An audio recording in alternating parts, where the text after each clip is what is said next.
Children, ഇനി നമുക്ക് 13(2) 9th question ചെയ്യാം.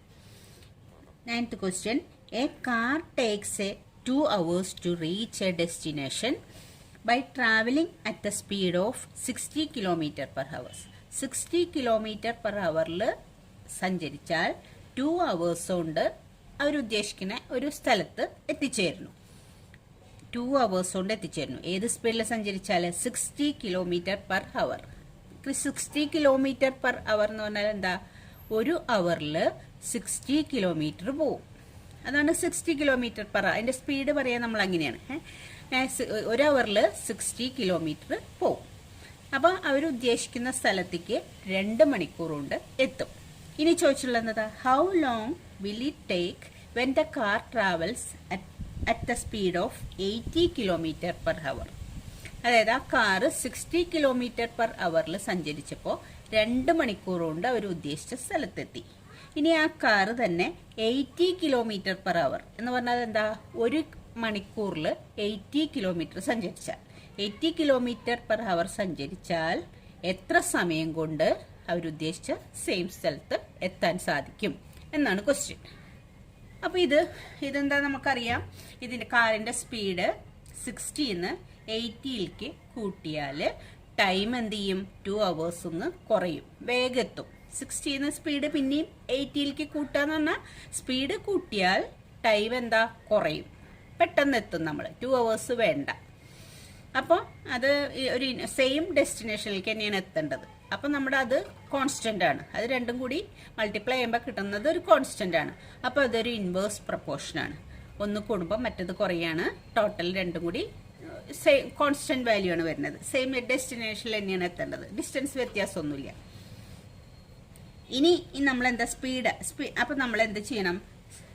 ഇതിങ്ങനെ ഒരു ടേബിൾ ഉണ്ടാക്കും. നമ്മൾ പിന്നെ എന്താ ചെയ്യുക? എക്സ് ഒരു ക്വാണ്ടിറ്റി എക്സ് എടുക്കും, മറ്റത് വൈ എടുക്കും. സ്പീഡ് ഇൻ കിലോമീറ്ററിന് എക്സ് എടുക്കും. നമ്പർ ഓഫ് ഹവേഴ്സ്, സ്പീഡും അവറും അല്ലേ ഇവിടുത്തെ എക്സും വൈയും. സ്പീഡ് ഇൻ കിലോമീറ്റർ ആണ് തന്നിരിക്കുന്നത്, അത് എക്സ് എടുക്കും. അപ്പൊ അതിന്റെ വാല്യൂസ് x1 y1. ഇനി നമ്പർ ഓഫ് ഹവേഴ്സ്, പിന്നെ ആ സ്പീഡ് അനുസരിച്ചുള്ള സമയം ഹവേഴ്സ്, അതാണ് അടുത്ത ഇതിലത്തെ ക്വാണ്ടിറ്റി. അത് വൈന്ന് എടുക്കും. അപ്പോൾ ഒരെണ്ണം y1, അടുത്തത് y2. അപ്പൊ നമ്മൾ എങ്ങനെയത് ചെയ്യുക? x1 ഏതാ? അതിലെ സ്പീഡ് ഇൻ കിലോമീറ്റർ. ആദ്യം എത്ര km/hലാണ് സഞ്ചരിച്ചിരുന്നത്? 60 km/hൽ സഞ്ചരിച്ചപ്പോൾ ടൈം ഇൻ അവേഴ്സ് എത്ര ടൈം എടുത്തു? 2 മണിക്കൂർ എടുത്തു. 2 hours എടുത്തു. 2 hours എടുത്തു 60 കിലോമീറ്റേഴ്സിൽ സഞ്ചരിച്ചു. ഇനി ക്വസ്റ്റ്യൻ എന്താ? 80 km/h. അപ്പൊ km/h 60 മാറിയിട്ട് 80 ആയി. അത് എന്താണ് പറയുക? എത്ര സമയം എടുക്കും? എത്ര അവർ എടുക്കും? How long it will take when the car travel at A speed of 80 km/h. അപ്പൊ ഇവിടുത്തെ 80 km/hൽ സഞ്ചരിക്കുമ്പോൾ ഉണ്ടാവുന്ന ടൈമാണ് നമുക്ക് കണ്ടുപിടിക്കേണ്ടത്. അപ്പൊ 60 km/hൽ സഞ്ചരിക്കുമ്പോൾ ഉണ്ടാവുന്ന ടൈം 2 hours ആണ്. അപ്പൊ 80 km/hൽ സഞ്ചരിക്കുന്ന ടൈമാണ് നമുക്ക് കണ്ടുപിടിക്കേണ്ടത്. അപ്പൊ ഇതൊരു ഇൻവേഴ്സ് പ്രപ്പോർഷൻ ആയതുകൊണ്ട് നമ്മൾ എങ്ങനെ എഴുതാം? x2 × y2 equal to x1 × y1. x1 × y1. x1 ഉം y1 ആണ് നമുക്ക് തന്നിട്ടുള്ള ക്വാണ്ടിറ്റീസ്. അതായത് ഇതാണ് തന്നിട്ടുള്ളത്. അപ്പൊ അതുകൊണ്ടാണ് ഇത് ഇവിടെ എഴുതുന്നത്. അല്ലെങ്കിൽ ഇത് ഇവിടുന്ന് അങ്ങോട്ട് മാറ്റേണ്ടി വരുന്നത് കൊണ്ട് നമ്മൾ x2 y2 equal to x1 y1 എന്ന് എഴുതും. ഇനി നമ്മൾ x2ന്റെ വാല്യൂ എത്ര? 80. y2 ആണ് നമുക്ക് കണ്ടുപിടിക്കണം. y2 അറിയില്ല. y2 ഈക്വൽ ടു x1 എത്രയാ? 60 ഇൻറ്റു y1 എത്രയാ? 2. അപ്പൊ x1 60, y1 2, x2 80. ആ വാല്യൂസ് കൊടുത്തു. therefore y2 equal to y2 നിർത്തി 80 അപ്പുറത്തേക്ക്. ഇവിടെ ഉള്ളത് ആദ്യം എഴുതും. 60 × 2 ഡിവൈഡഡ് ബൈ 80 ഇവിടെ പോകുമ്പോൾ ഡിവൈഡഡ് ബൈ 80. ഇനി ഇത് കട്ട് ചെയ്താൽ എന്താ കിട്ടുക? ഇവിടെ 0 കട്ട് ചെയ്യാം. പിന്നെ ഏതാ കട്ട് ചെയ്യാനുള്ളത്? ഈ 2ഉം 8ഉം കട്ട് ചെയ്യാം. നമുക്ക് 2 കൊണ്ട് കട്ട് ചെയ്യാം. 2ൽ 2 1 ടൈം പോവും. 8ൽ 2 4 ടൈം പോവും അല്ലേ? 2ൽ 1 ടൈം പോവും. 8ൽ 4 ടൈം. 4 × 2 ആണ് 8 വരിക. 4 ടൈം പോവും. ഇനി നമുക്ക് വീണ്ടും 2 കൊണ്ട് വേണേൽ കട്ട് ചെയ്യാം. 4ൽ 2 എത്ര ടൈം പോവും? 2 ടൈം പോവും. 6ൽ 2 എത്ര ടൈം പോവും? 3 ടൈം പോവും. 2 × 3 6, 2 × 4 8. അപ്പോൾ ഇവിടെ 3 ഉണ്ട്, ഇവിടെ 2 ഉണ്ട്. അപ്പൊ നമുക്കിത് എന്താ കിട്ടുക? 3/2 എന്നാ കിട്ടുക. അപ്പൊ ഈ y2 എന്ന് പറയുന്നത് എന്താണ്? ഹവേഴ്സ് ആണ്. 2 hours ഇത് y1 2 hours ആയിരുന്നു, y2 hours ആണ്. അപ്പൊ 3/2 hours എന്ന് പറഞ്ഞാൽ എന്താന്ന് പെട്ടെന്ന് മനസ്സിലാവില്ല. നമുക്ക് എന്ത് മിക്സഡ് ഫ്രാക്ഷൻ ആക്കാം. ഈ ഫ്രാക്ഷൻ 3/2 എന്ന് പറയുമ്പോൾ നമുക്ക് മനസ്സിലാവാത്ത ടൈമാണ്. അതുകൊണ്ട് നമുക്കതിനെ ഇങ്ങനെ ആക്കാം. ഇത് ഡിവൈഡ് ചെയ്യാം. 3നെ 2 കൊണ്ട് ഡിവൈഡ് ചെയ്യാം. 3നെ 2 കൊണ്ട് ഡിവൈഡ് ചെയ്യാം അല്ലേ. അപ്പൊ എത്ര കിടെ 2 1 ടൈം പോവും 2, റിമൈൻഡർ എന്ത് വരുന്നുണ്ട് 1. അപ്പൊ ഇത് 3/2നെ നമ്മൾ മിക്സഡ് ഫ്രാക്ഷൻ ആക്കുമ്പോൾ എന്താവും? ഇതെങ്ങനെ എഴുതുക? ഇവിടെ ഉള്ളത് 1, ഡിനോമിനേറ്റർ ഇവിടെ എന്തെന്നെയാണ് 2 തന്നെയാണ്, റിമൈൻഡർ എത്രയാ 1. അപ്പോൾ ഇതിനെ 3/2 എന്ന് പറഞ്ഞാൽ 1 1/2 ആണ്. നമ്മൾ അതിനെ ഈ ഫ്രാക്ഷനെ മിക്സഡ് ഫ്രാക്ഷൻ ആക്കി. അപ്പൊ ടൈം ആയതുകൊണ്ട് ഇത്രയും ഹവേഴ്സ്, 1.5 അവർ, ഇത്രയും ഹവേഴ്സ് നമുക്ക് എഴുതാം. അപ്പൊ 60 km/h പോയാൽ 2 മണിക്കൂർ കൊണ്ട് എത്തുമെങ്കിൽ പിന്നെ 80 km/h പോയാൽ 1.5 മണിക്കൂർ കൊണ്ട് എത്താം. അവർ ആയതുകൊണ്ട് നമ്മൾ അതിനെ 3/2 എന്ന് എഴുതാതെ 1 1/2 എന്ന് എഴുതി. ഓക്കെ, അപ്പൊ അത്രയും ഹവേഴ്സ് കിട്ടി. അപ്പൊ ടൈം എന്താണ്? സ്പീഡ് കൂടിയപ്പോൾ ടൈം ചെറുതായി. അപ്പൊ therefore equal to നമുക്ക് എന്ത് വേണമെങ്കിലും എഴുതാം. അതിന്റെ ആൻസർ എന്താ പറയാ? എന്താ ക്വസ്റ്റ്യൻ ചോദിച്ചിട്ടുള്ളത്? How long it will take when the car travel at A speed of 80 km. It will take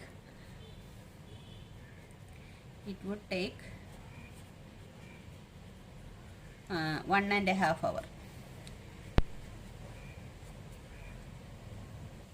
അപ്പൊ അത് മനസ്സിലായെന്ന് വിചാരിക്കുന്നു. അപ്പൊ നമ്മളിത് വീണ്ടും എടുത്ത് എഴുതിയെന്ന് മാത്രമേ ഉള്ളൂ. It would be taken 1.5 hours. അടുത്ത ക്വസ്റ്റ്യൻ നോക്കി, 10th question. 2 persons could fit new windows in a house in 3 days.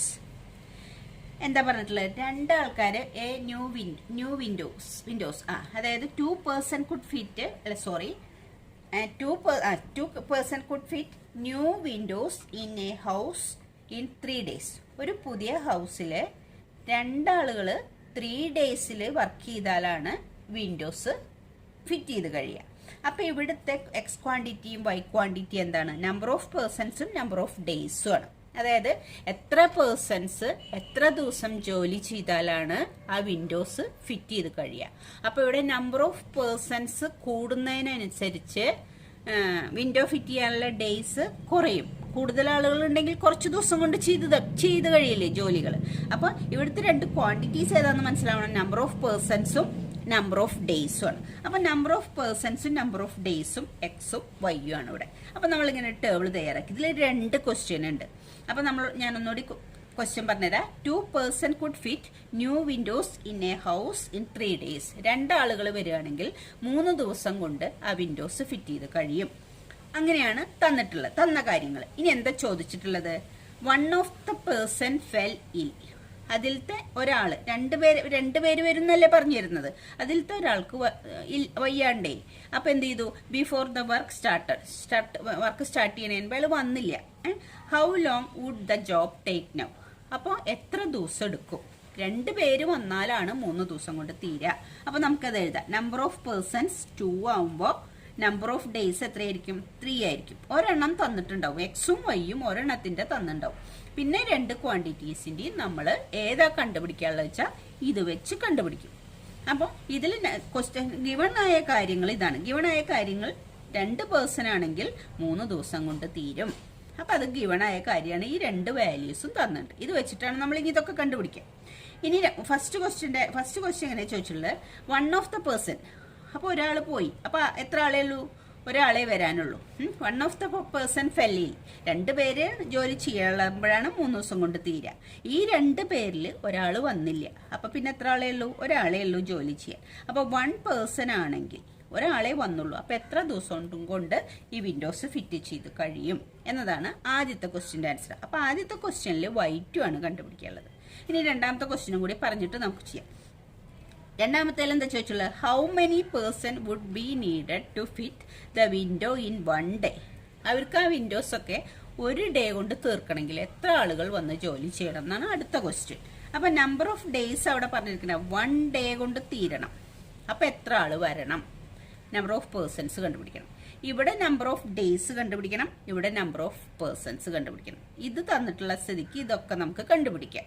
അപ്പൊ ഇതൊരു ഇൻവേഴ്സ് പ്രപ്പോർഷൻ ആണ്. കാരണം ജോലി സെയിം ആണ്, ആ ഹൗസിന്റെ വിൻഡോസ് ഫിറ്റ് ചെയ്യാന്നുള്ള ജോലി. അപ്പൊ അതൊരു കോൺസ്റ്റന്റ് ആണ്, വ്യത്യാസമില്ല. എത്ര ആള് വന്നാലും എത്ര കുറവ് ആള് വന്നാലും ജോലി ഒരു കോൺസ്റ്റന്റ് ആണ്. അപ്പൊ ഒരെണ്ണം കൂടുമ്പോൾ നമുക്ക് മറ്റത് കുറയുക ചെയ്യുക. ആ രീതിയിലാണ് ഉണ്ടാവുക. കൂടുതൽ ആളുകൾ വന്നാൽ കൂടുതൽ ആളുകളുടെ എണ്ണം കൂടിയാൽ കുറവ് ദിവസം കൊണ്ട് തീരും. ഒന്ന് കൂടുമ്പോൾ മറ്റേ ക്വാണ്ടിറ്റി കുറയുക ചെയ്യുന്നത്. അപ്പൊ അത് ഇൻവേഴ്സ് പ്രപ്പോർഷൻ ആണ്. ഇൻവേഴ്സ് പ്രപ്പോർഷൻ ആണെങ്കിൽ നമ്മൾ എങ്ങനെ എഴുതാം? ഇത് x1y1, ഇത് x2y2, ഇത് x3y3. ഫസ്റ്റ് ക്വസ്റ്റ്യന്റെ ആൻസർ x2y2 കണ്ടുപിടിക്കലാണ്. രണ്ടാമത്തെ ക്വസ്റ്റ്യന്റെ ആൻസർ ആണ് ഇത് കണ്ടുപിടിക്കേണ്ടത്. ഇവിടെ ഫസ്റ്റ് ക്വസ്റ്റ്യൻ എന്തായിരുന്നു? അതിൽ y2 ആണ് നമുക്ക് കണ്ടുപിടിക്കേണ്ടത്. അപ്പൊ നമ്മൾ എന്ത് എഴുതും? x2 divided by y2 x2 into y2 equal to അടുത്തത് x1 ഇൻറ്റു y1. സോറി കേട്ടോ. അപ്പോൾ x2 into y2 equal to x1 into y1. ഇതാണ് നമ്മുടെ ഫോർമുല ഇൻവേഴ്സ് പ്രപ്പോർഷൻ ആണെങ്കിൽ. അപ്പോൾ ഈ തന്നിരിക്കുന്നതിൽ നമ്മൾ തന്നിട്ടുള്ള വാല്യൂ സബ്സ്റ്റിറ്റ്യൂട്ട് ചെയ്യും. x2 ഏതാ? 1 ആണ്. y2 ആണ് നമ്മൾ കണ്ടുപിടിക്കാൻ പോണത്. അപ്പോൾ y2 എന്ന് എഴുതും. Equal to x1 into y1. x1 2, y1 3. അപ്പോൾ y2 ഈക്വൽ ടു ഇവിടെ ഉള്ളത് ആദ്യം ഇങ്ങനെ തന്നെ എഴുതും. 2 ഇൻറ്റു 3. ഇവിടുന്ന് കൊണ്ടുപോകാനുള്ളത് എന്താ? 1 ആണ്. 1 ആയതുകൊണ്ട് ഡിവൈഡഡ് ബൈ 1 എന്ന് എഴുതിയോണ്ട് കാര്യമൊന്നുമില്ല. എന്നാലും നമുക്ക് ഈ 1 ഇങ്ങോട്ട് കൊണ്ടുപോകുമ്പോൾ അവിടെ ഡിവൈഡഡ് ബൈ 1 എഴുതാം. 1 ആയതുകൊണ്ട് അത് എഴുതണമെന്നില്ല. അപ്പോൾ 2 ഇൻറ്റു 3 6. അപ്പോൾ അത്രയേ ഉള്ളൂ. 1 കൊണ്ട് ഡിവൈഡ് ചെയ്താൽ 6 തന്നെയാണ് കിട്ടുക. അപ്പോൾ y2 ആണ് ഇത്. y2 എന്ന് പറഞ്ഞാൽ എന്താ? 6. അപ്പൊ എന്താണ്? ഒരാൾക്ക് വയ്യാതെ ഇപ്പൊ പിന്നെ ഒരാളെ ജോലിക്ക് വന്നുള്ളൂ. ആ ഒരാൾ തന്നെ ജോലി ചെയ്യണമെങ്കിൽ എത്ര ദിവസം എടുക്കും എന്നാ പറയണത്? നമ്പർ ഓഫ് ഡേയ്സ് 6 ആണ്. 6 ഡേയ്സ് എടുക്കും. അപ്പൊ ഫസ്റ്റ് ക്വസ്റ്റ്യന്റെ ആൻസർ 6 ഡേയ്സ്. 6 ഡേയ്സ് ആവും ഒരാൾ തന്നെ ചെയ്യണം. ഇനി രണ്ടാമത്തെ ക്വസ്റ്റ്യന്റെ ആൻസർ എന്താ നോക്കാം നമുക്ക്. രണ്ടാമത്തെ ക്വസ്റ്റ്യന് എന്താ പറഞ്ഞിരിക്കുന്നത്? രണ്ടാമത്തെ ക്വസ്റ്റ്യനില് നമുക്ക് കണ്ടുപിടിക്കാനുള്ളത് x3 ആണ്. അതായത് ഒരു ദിവസം കൊണ്ട്, ഡേയ്സ് 1 ആണ്, ഒരു ദിവസം കൊണ്ട് ആ ജോലി തീരണമെങ്കിൽ എത്ര ആള് വരണം? അത് നമ്മൾ കണ്ടുപിടിക്കേണ്ട ഇത് വെച്ചിട്ടാണ്. x1 y1 തന്നിട്ടതോ x1 y1 തന്നിട്ടുണ്ട്, അത് വെച്ചിട്ടാണ് y2 കണ്ടുപിടിച്ചത്. ഇനി x1 y1 വെച്ചിട്ടാണ് ഈ x3 കണ്ടുപിടിക്കുക. അപ്പൊ നമ്മൾ ഈ x3 y3 ആദ്യം എഴുതും. x3 into y3 equal to x1 into y1. That is equal to x3 അറിയില്ല, x3 ആണ് നമ്മൾ കണ്ടുപിടിക്കാൻ പോണത്. ഇൻറ്റു y3 ഇവിടെ 1 ആണ്. ഒരു ദിവസം കൊണ്ട് എത്ര പേര് വേണം എന്നാണ് ചോദിച്ചിട്ടുള്ളത്. ഇവിടെ എത്രയാ? 2 x1ഉം y1ഉം 2 ഇൻറ്റു 3. 2 ഇൻറ്റു 3. അപ്പോൾ x3 ഈക്വൽ ടു ഇവിടെ അതുപോലെ 2 ഇൻറ്റു 3 ഇവിടെ ഉണ്ട്. ഈ 1 ആണ് ഇപ്പുറത്തേക്ക് വരാനുള്ളത്. അത് എഴുതണമെന്നില്ല, എന്നാലും എഴുതി വെക്കാം നമുക്ക്. x3 ഈക്വൽ ടു അപ്പോൾ എന്താ കിട്ടുക? 2 ഇൻറ്റു 3 എന്ന് പറഞ്ഞാൽ 6. അപ്പോൾ 6 എന്ന് പറയുന്നത് ഇവിടെ എന്താണ്? പേഴ്സൺസാ. അപ്പോൾ 6 ആള് വരണം. എന്ത്? ഒരു ദിവസം കൊണ്ട് ജോലി തരണമെങ്കിൽ. ഒരു ദിവസം കൊണ്ട് ജോലി ചെയ്യാൻ എത്ര പേഴ്സൺസ് വരണം എന്നാണ് ക്വസ്റ്റ്യൻ. അപ്പോൾ ഒരു ദിവസം കൊണ്ട് ആ വിൻഡോസിന്റെ ജോലി തീരണമെങ്കിൽ 6 പേഴ്സൺസ് വരണം. 6 പേഴ്സൺസ് വരണം. അപ്പൊ നമ്മൾ ഇവിടെ 6 ഡേയ്സ് ഒരാൾ ചെയ്യുകയാണെങ്കിൽ 6 ഡേയ്സ് കൊണ്ട് ചെയ്യാൻ പറ്റുള്ളൂ. ഡേയ്സ് ആയിരുന്നു കണ്ടുപിടിക്കേണ്ടത്. ഇവിടെ 6 പേഴ്സൺസ് ഒരു ദിവസം കൊണ്ട് ആ ജോലി ചെയ്ത് തീർക്കണമെങ്കിൽ എത്ര പേഴ്സൺസ് വേണം? 6 പേഴ്സൺസ് വേണം. അപ്പൊ അത് വേണമെങ്കിൽ ഒന്ന് എടുത്തെഴുതാം. ഇതിന്റെ ആൻസർ നമുക്ക് ഇങ്ങനെ എടുത്തെഴുതാം. The job would be take 6 days. 6 days കൊണ്ട് തീരുള്ളൂ. ഇവിടെ നമുക്ക് 6 പേഴ്സൺസ് അല്ലേ, 6 person would be needed. 6 person വേണം ഒരു ദിവസം കൊണ്ട് ജോലി തീർക്കണമെങ്കിൽ. ഓക്കെ, നമുക്ക് 11th ക്വസ്റ്റ്യൻ നോക്കാം. A school has 8 period a day. ഒരു സ്കൂളിൽ 8 പീരീഡ്സ് ആണ് ഒരു ഡേയിലുള്ളത്. Each of 45 minutes duration. 8 period ആണ് ഒരു ദിവസം ഉള്ളത് ഒരു സ്കൂളിലെ. ഓരോ പീരീഡും 45 മിനിറ്റ്സ് ഡ്യൂറേഷനിൽ. 8 പീരീഡ് 45 മിനിറ്റ് ഡ്യൂറേഷനിലുള്ളത്. ഇനി ചോദിച്ചിട്ടുള്ളത് എന്താണ്? അതാണ് തന്നത്. അപ്പൊ നമുക്കിതിൽ എന്താ ഉള്ളത്? Number of periods.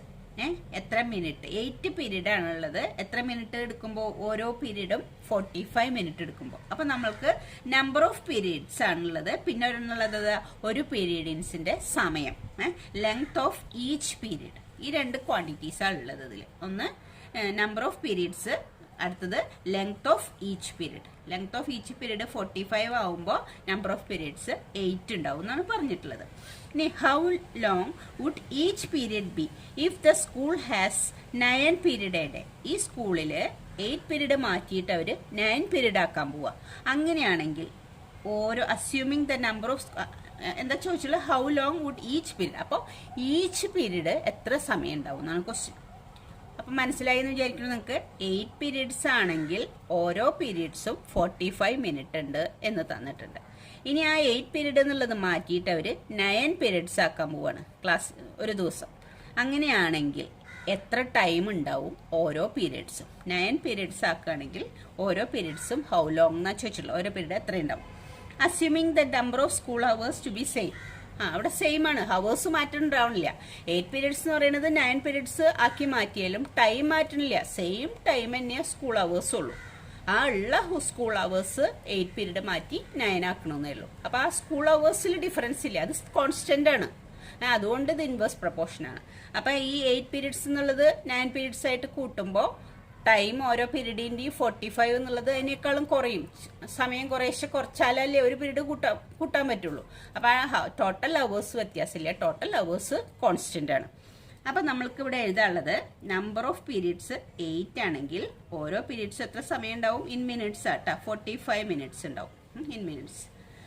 ഇനി ചോദിച്ചിട്ടുള്ളത് ഈ പീരീഡ്സ് 8 എന്നുള്ളത് 9 ആക്കി മാറ്റിയാൽ എത്ര മിനിറ്റ് ഉണ്ടാവും ഈച്ച് പീരീഡ് എന്നാണ് question.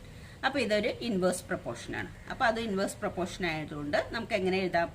x2 into y2 equal to x1 into y1. ഈ x1 y1 ആണ് എല്ലായിടത്തും തന്നിട്ടുള്ളത്, അതുകൊണ്ടാണ് ഇത് ഇപ്പുറത്ത് RHSൽ എഴുതുന്നത്. അപ്പോൾ നമുക്ക് തന്ന ക്വാണ്ടിറ്റീസ് എഴുതി വയ്ക്കാം. x2 എത്രയാണ്? 9 into y2 equal to 8 into 45. Therefore y2 equal to ഇവിടെയുള്ള 8 ഇൻറ്റു 45 അവിടെ നിർത്തും, ഡിവൈഡഡ് ബൈ ഇവിടുന്ന് 9 ഇപ്പുറത്തേക്ക് വരുമ്പോൾ ഡിവൈഡഡ് ബൈ 9. ഇനി ഏതാ കട്ട് ചെയ്യുക? 9ഉം 45ഉം കട്ട് ചെയ്യുക. 9 ഇൻറ്റു 5 ആണ് 45. 9 ഇൻറ്റു 5 45. അപ്പോൾ 45ൽ 9 എത്ര പ്രാവശ്യം പോകും? 5 ടൈംസ് പോകും. 9ൽ 9 1 ടൈം, 45ൽ 9 5 ടൈംസ്. അപ്പോൾ ഇവിടെ എന്താ ഉള്ളത്? 8 ഇൻറ്റു 5. 8 ഇൻറ്റു 5 എത്ര കിട്ടുക? 40. 8 ഇൻറ്റു 5 40. ഈ y2 എന്ന് പറയുന്നത് എന്താണ്? Length of each period in minute ആണ്. അപ്പോൾ അത്രയും മിനിറ്റ് ആണ് കിട്ടുക y2 എന്നുള്ളത്. അപ്പോൾ പീരീഡ്സ് 8 പീരീഡ് എന്ന് 9 പീരീഡ് ആക്കി മാറ്റുമ്പോൾ ടൈം എന്തായി മാറും? ഓരോ പീരീഡിൻ്റെയും 45 മിനിറ്റ് ഉണ്ടായിരുന്നു ഒരു പീരീഡ്, അതെന്തായി മാറും? 40 മിനിറ്റ് ആയി മാറും. 40 മിനിറ്റ്സേ ഈച്ച് പീരീഡ് ഉണ്ടാവുള്ളൂ. അപ്പം നമുക്ക് y2 ഈക്വൽ ടു 40 മിനിറ്റ് എന്ന് കിട്ടി. അത് എടുത്ത് എഴുതാൻ പറയും. Each period would be 40 minutes. Therefore each period would be 40 minutes. ഓരോ പീരീഡും 40 മിനിറ്റ്സ് ഉണ്ടാവും. അപ്പോൾ ഓക്കെ ചിൽഡ്രൻ, നമ്മുടെ ഈ ചാപ്റ്റർ അവസാനിച്ചു. ഇനി നമുക്ക് മറ്റൊരു ചാപ്റ്റർ ആയിട്ട് കാണാം.